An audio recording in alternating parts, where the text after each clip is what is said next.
देश के इतिहास में 72 साल में पहली बार अब लोकसभा अध्यक्ष के पद पर चुनाव होना तय है।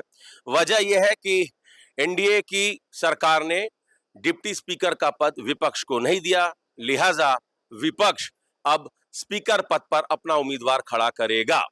ओम बिरला एनडीए के उम्मीदवार होंगे और के सुरेश जो केरला से मेंबर ऑफ पार्लियामेंट है कांग्रेस के, वो इंडिया ब्लॉक के वो उम्मीदवार होंगे। और पहली बार यानी कि गणेश वासुदेव मावलंकर जी से लेकर ओम बिरला तक 17 स्पीकर सबके आम सहमति से चुने गए, लेकिन 18वें स्पीकर का चुनाव होगा और ये चुनाव संविधान की परंपरा के बिल्कुल विपरीत है।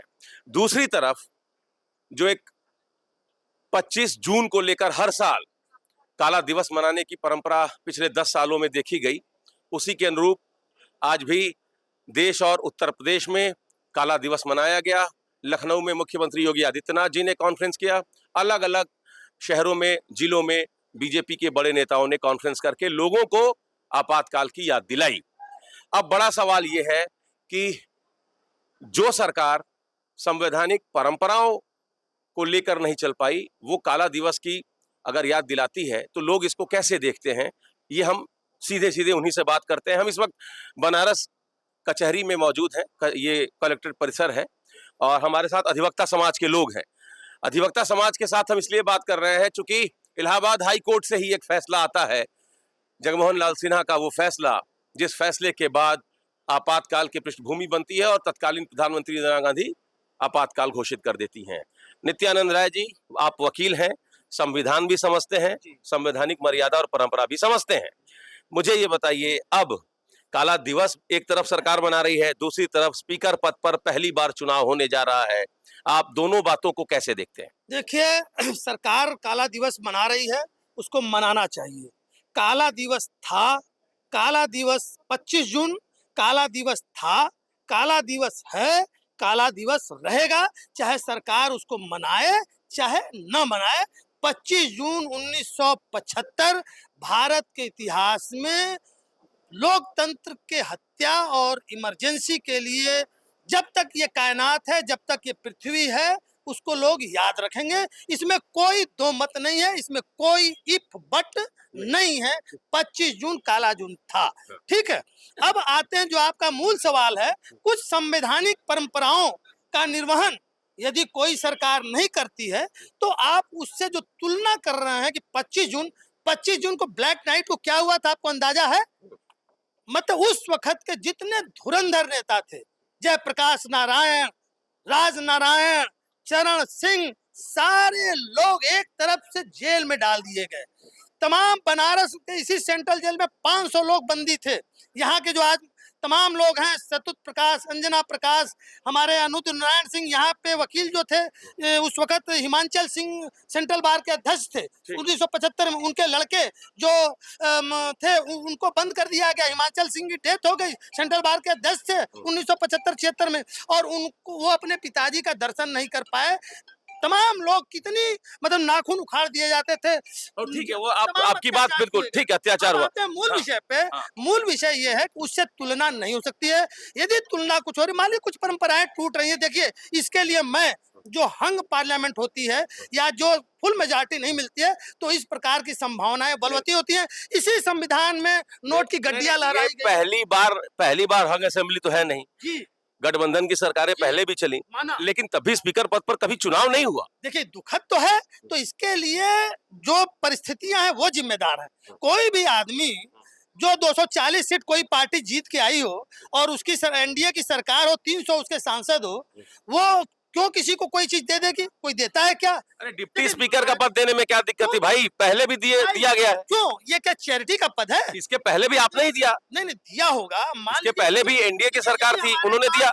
यदि हमारे पास 300 सांसद हैं, यदि एनडीए के पास 300 प्लस सांसद हैं, तो हम क्यों दे दे किसी को? जो है भाई साहब ये कह रहे हैं कि जरूरत क्या है देने की, चुनाव हो रहा होने दीजिए, संवैधानिक मान्यता परंपरा टूट रही टूटने दीजिए। क्यों नहीं है?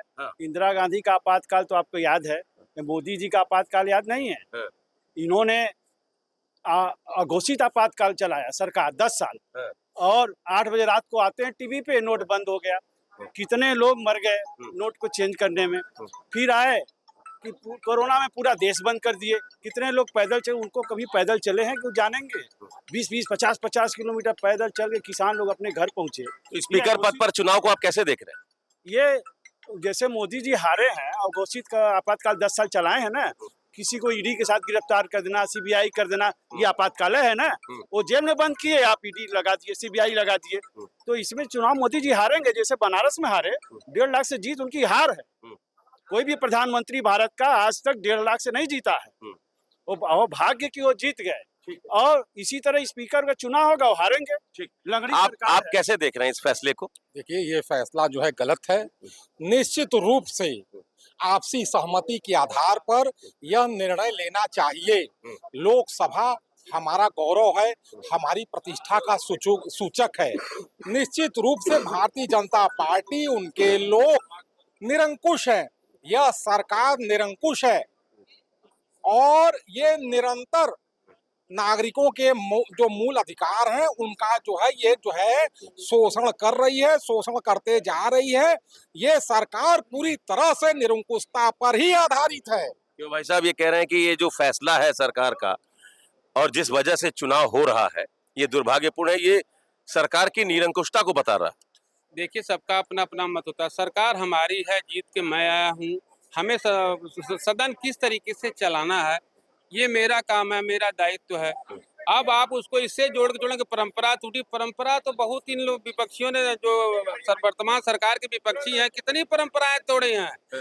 यही जस्टिस दीपक मिश्रा राम मंदिर के फैसले को देने जा रहे हैं और यही लोग जाकर के उनके खिलाफ महाभियोग ला रहे हैं, जबकि महाभियोग की कार्रवाई के लिए उनके पास सदस्य संख्या तक नहीं थी।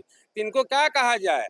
अब ये आते हैं आपके विषय पर, जो आप आज 25 तारीख जो है ये विश्व हिंदू का कहा जाए कि भारतीय हिंदू खतना दिवस माना जाए इसको।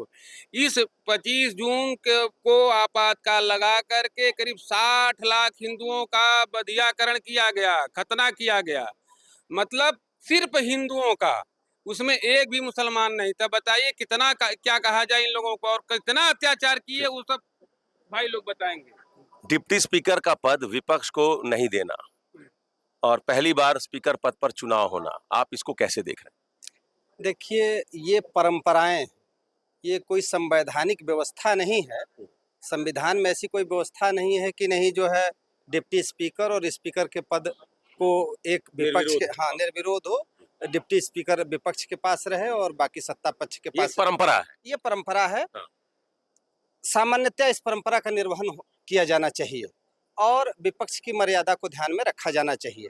लेकिन इसको आप आंतरिक आपातकाल जो इंदिरा जी के समय में लगा उससे जोड़ के आप टाई अप नहीं कर सकते, उससे जोड़ के नहीं देख सकते। वो भिन्न चीज है। आंतरिक सुरक्षा के आधार पे जो आपातकाल इंदिरा जी ने लगाया वो बहुत ही दुरूह था, बहुत ही गलत था। उसकी मैं निंदा करता हूँ।